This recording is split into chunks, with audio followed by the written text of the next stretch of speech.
Hey there, button mashers. My name is Zach Press Start. I'm Nelly D. Relish. And welcome to Pause Menu. Today's our third episode. We actually got 3 questions this time, so keep them coming. As you know, you can always give us the questions on the comments to this video. You can go over to our Twitter and tweet us at hashtag PressStartPause. You can head over to Tumblr and actually hit on the pause menu button up there. And you can even send us an email. So any way you want to ask us a question or a topic, go ahead and do it. Alright, we're going to start off things with a question from Panzer SG. He asked what we thought the most influential games in a genre is, but we kind of discussed influential games in the last video, so instead we're going to answer the most what the fuck moments in your gaming life. Would you like to start, Zach? I guess I could try.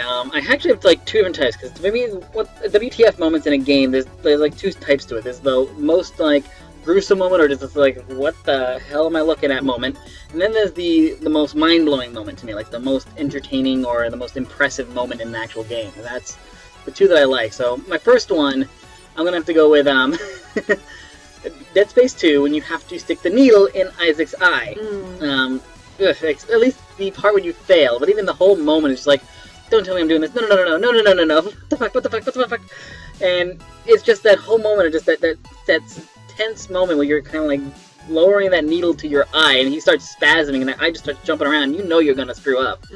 I don't think anyone's ever actually succeeded the first time. Most people, I'm also sure, did it on purpose just to see how you die, which is very violent. Yeah. So yeah, that moment was just like, oh my god, who the hell thought of this? So you can go ahead with yours. Yeah? I bet you had another one. Okay, I guess I'll just do both of mine in one row. Yeah, no, mine. Alright then.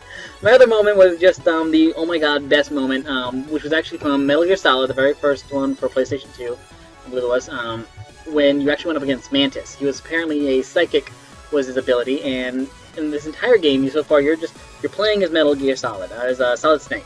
You're just playing as him, and the player, you don't exist, of course, in most games. Until you get to Mantis. Mantis actually was a amazing kind of character in the cutscene before you even battle him. He would actually scan your memory card for a certain game you play from the developer himself and some of the major games there, and Mantis would actually stop talking to Solid, actually look at the camera, and start talking to you and saying, so you like this game, so you played this. You had nothing, so what, this your first game or something? And he'd start talking to you, depending on how long you played the game, he'd say that you're playing really badly, if your total time was too high, if your total time was low, he'd be like, you're really good at this so far. It suddenly like brought you into the game, which was like a mind screw right there. And then not to mention the way to beat him, because you probably lost once or twice because he would suddenly be able to read your moves, is you actually switch the controller from the first player slot to the second player controller slot, and now suddenly he can't read your mind. Which to me was just an amazing thing to think up and to code in and actually make it work. And it was like a what the goddamn. Yeah. Metal Gear Solid is pretty good when they come up with these sort of creative things to include the fans. So. Very true. So yeah, you're up now. Alright, well, as Zach pointed out, there are a couple different categories of what the fuck. Mine is a personal what the fuck moment that happened. I was playing one of the older generations of Tomb Raider games. I don't remember which one it was off the top of my head. It was polygonal Lara Croft time. All I remember is I was climbing up a wall, and I was pretty high up, and I remembered that there was a fiery pit below me, so obviously climb high. And for whatever reason, I pressed the jump button. I must have been by accident, so she jumped away from the wall and started to fall. So I was like, well, this isn't gonna work. I went to hit load, but instead I pressed save. So every time I tried to access that file, it would just be her screaming and falling to her fiery death, like over and over again. And of course, that was at the moment that I decided, I don't need to save for a couple hours, that's fine. So that was like, what the fuck? So that was my first one. My second one also comes from another good game that I love. Eternal Darkness Requiem of Sanity. Oh my gosh. Epic. That's like a bag of what the fuck moments. If you don't know what it's about, in this game, I think it was the first to use like a sanity bar, actually. Yeah. It's kind of like Amnesia and Call of Cthulhu, if you ever played it. The worse your sanity gets, the weirder things get. The more fucked up the game gets. Yes, but I think it did a much better visual job of like messing with you than either of those games. There was one particular moment that if your sanity was very low, it would just happen randomly. You go into your save file, you go to press save, and all of a sudden this menu would pop up that would say like, oh, you want to reformat your memory card? And then it'd be like, yes or no, and of course you're just like, what? No, I don't want to do that. But no matter what button you press, all of a sudden it'd be like, okay, reformatting all of the memory card, and this menu, the loading thing would Erasing everything. So you'd be sitting there going, what? What? No. All of my games! All of my games! No! And then it would go to white, and then you would realize that it was one of their sanity things. They did a lot of this. Like, they might have well, inside the cover of the game, been like, dear gamers, we are going to fuck with you. Sincerely, game developers. I remember one of them was like, it would switch the channel on you. This is back when you had to have your game system hooked up to channel 3 of your computer. Yep. It had epic moments for geeks. It would just mess with gamers. It was hilarious, so. Yeah, I gotta go with that one. Those are definitely an agreement there. Okay. There's a question from Panzer. Thanks for that. Thank you so much. Great question. So moving right along, actually, we got straight to a news topic this week. So pretty much what we got going on is that the PlayStation is coming out November 15th. It's very close. I'm a cheap ass, so I'm so looking forward to PlayStation 4 coming out. That way I can hopefully buy PlayStation 3 on the cheap. I can't wait. Actually, quick news blurb there. Apparently, if you go online, you can actually find a leaked version of GameStop's Black Friday ad, which shows current gen, or at that time, past gen systems getting a huge discount. So go ahead and search for that. I might put a link in the down below if I can find one. But the main reason we want to talk about that is because another launch title has been delayed.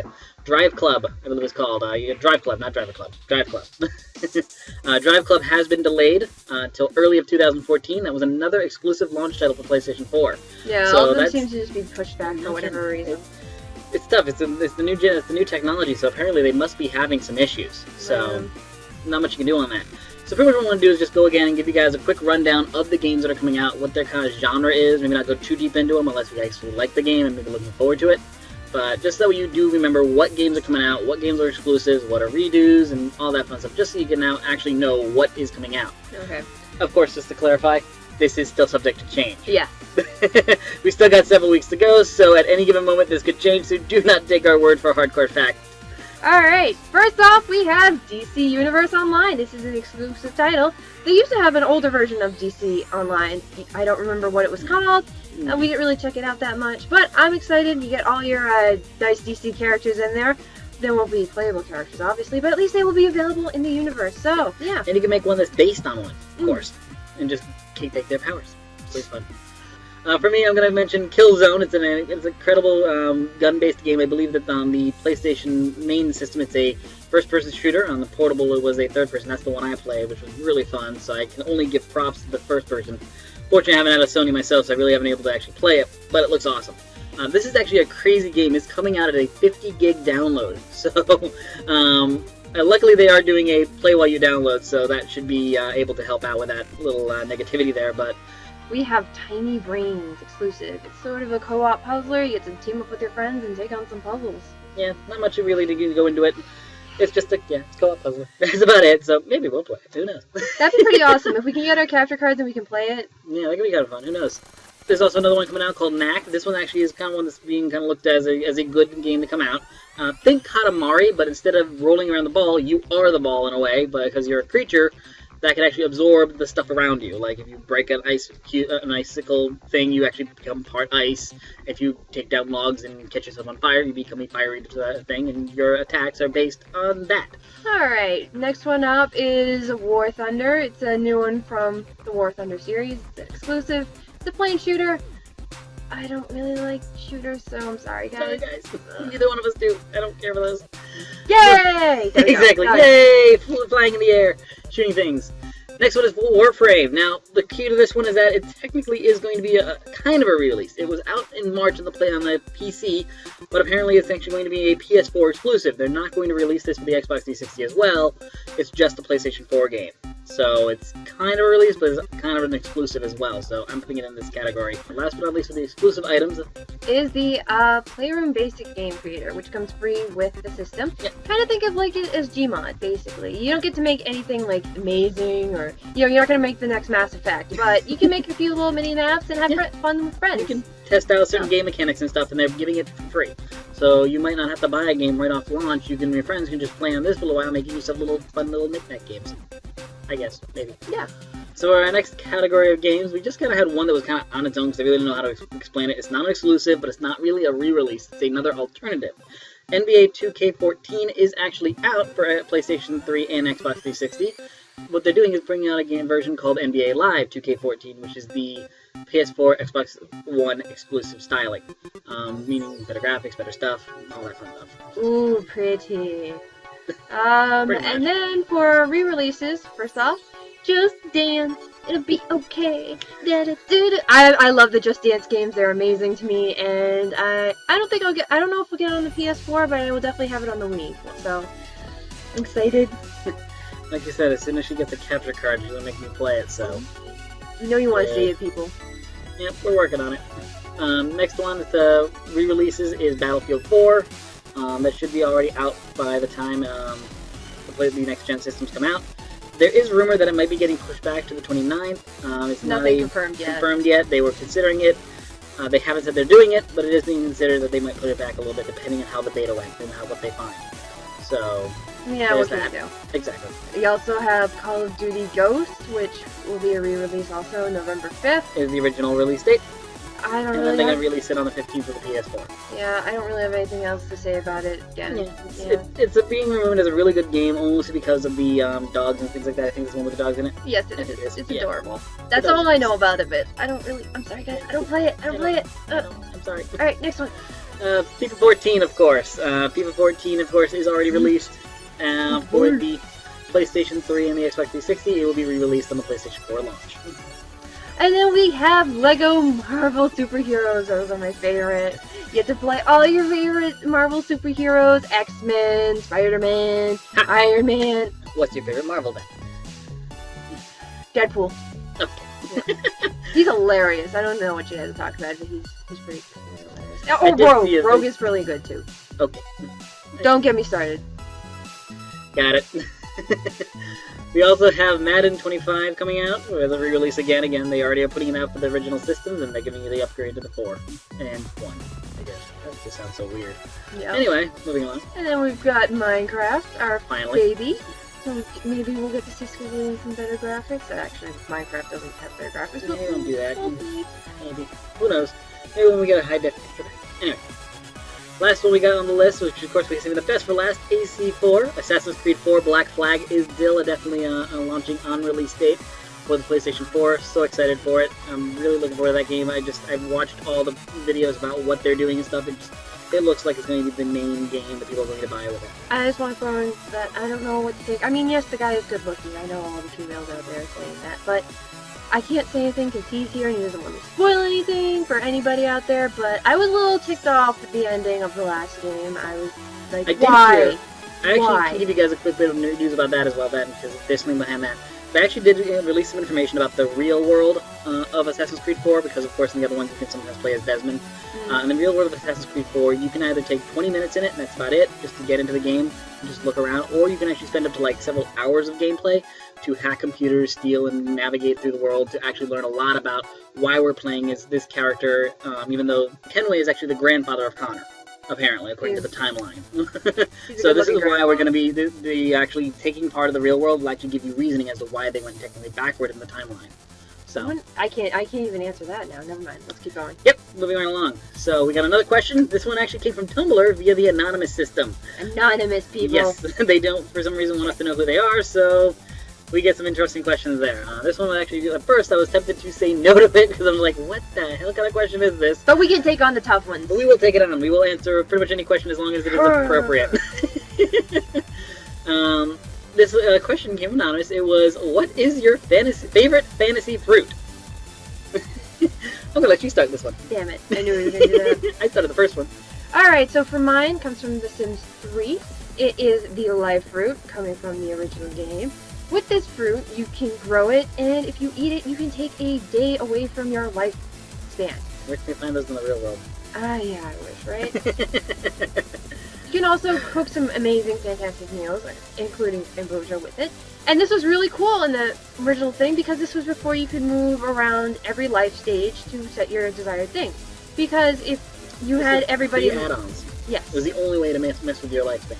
Because if you had everybody age at the same time, the game picks up that there's so many characters in a certain neighborhood, and after a while, if people won't start dying off, unfortunately, there's no new people to bring into your neighborhood. So this was a really nice way to, like, if you had a favorite sim that you just wanted to stay with, keeping them alive and letting everybody else go, I guess. Of course, it wasn't easy to get, so keep that in mind. Yes. We'll go to mine now. Mine, it took me a little bit to think of one, because I'm like, I know I have one. And then at first I thought Fallout 3 crunchy mud fruit. Then I remembered that was actually a horrible item to eat. It only healed like 2 HP or 5 HP and gave you completely the same in radiation. So it was actually a horrible fruit. And then I remember the Point Lookout add-on. Added the most amazing fruit I've ever seen in pretty much any game. It was called Punga fruit. Punga.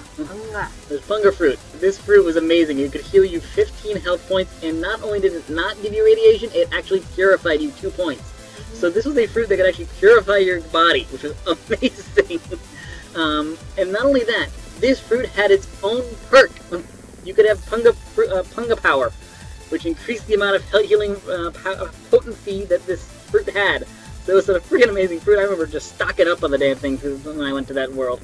So it was awesome. Yep.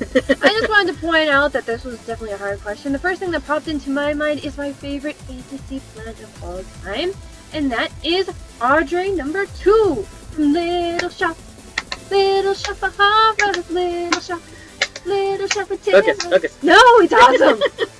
And then of course we had to realize that was a plant, not a fruit. Not a fruit. You can't really eat him, but he's amazing. He eats you. Yeah, So, that's anyway. Continuing on, we have another quick bit of news. We're just going to go through some quick blurbs and just run through them quick so we can get to the last question. We'll go ahead and start with the first one, which is something I'm very excited to mention. Me too. Company known as Cyan. Most people already don't even know them right now because they haven't really doing anything big recently because they haven't been able to get a publisher to back them. They are on their 20th anniversary of their hit game Myst. This is why we have point-and-click adventure games. Without this game, this genre may not even exist the way it is today. If you've never played a Myst game, go out and find like one of the original It's on Steam. ones. Yeah, I believe you can get Myst and Riven on Steam. Riven is the sequel to Myst. It's amazing. Amazing, amazing game. There's no shooting or bullets or any sort of action in it, but it is an experience that you have to enjoy. live. The game immerses you in this world, and you feel like you're there. It's amazing. And it is. The character never speaks, and nobody talks to you. They never really give you a name. So it's literally you playing the game, which was an amazing concept back in the time it came out. It was back out, I think, 1993 it came out. So yeah, it was big for its time. And yeah, they just never been able to get any sort of backing. So they are on Kickstarter now to make the game called Abduction with an O. But of course, it does involve your abduction, where you're dropped between new worlds, someplace, sometime, somewhere you don't know. All you know is that in front of you there's a farmhouse with a white picket fence. And then from there, you're just like set on your own. There's no narration after that. It's kind of like Myst. You have to pick up the puzzle pieces and figure out what's going on. Exactly. So, moving on to the next one.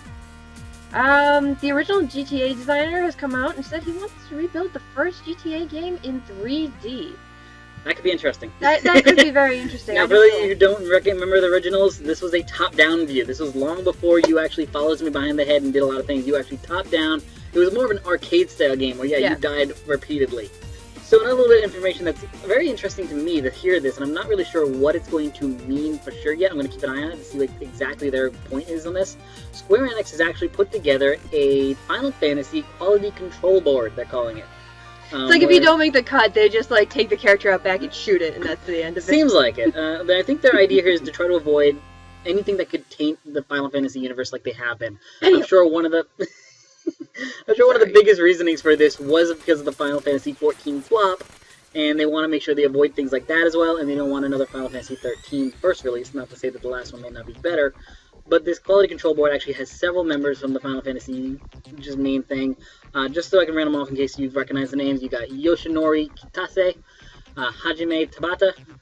Tabata? Yeah. Tabata. Tabata. Tomato, Tabata, it's all the same. Naoki Yoshida and Motomo Toriyama. Who doesn't know Motomo Toriyama? He's awesome. That is the one name most people will recognize, definitely. Yeah. Go ahead. Alright, and Batman is switching from the Windows game system to Steam. This seems really awesome because everyone's kind of like jumping ship on that. However, if you have a game and you switch over to the Steam files, guess what? Your saved games are gone. You gotta start over. Sorry, guys. But hey, it's a good game. You probably won't care too much. Yeah. Next one. This one is just insane. I don't understand this at all. PlayStation 4. Now, let's say you live in Brazil. So, God forbid any of you guys are in Brazil. Hi! But probably not. But anyway, even if you are, the PlayStation 4 will not be released in your country for $400. It is being sold for $1,850. I don't get it at all. $1,850, at least in U.S. currency. It's actually considered $39.99 real, as they call it. It's all because of, according to the Brazilian Sony representative, because of import taxes and fees. It's just astronomical. It makes 60 to 70% of the price tag. Bullshit. Goddamn. Luckily for us and everywhere else in the world, you're spending $400 for the device, $500 for Xbox One, and games will remain at $60. Unless you're me and you're cheap and you're just gonna wait until it's like down. Probably. Yeah. Alright, and this brings us to our final question, which comes from Juro205. One of our good friends. Thank you so much for sending us a question. He asked, what is the worst game you ever played? Ha ha. And Zach? This is a tough one.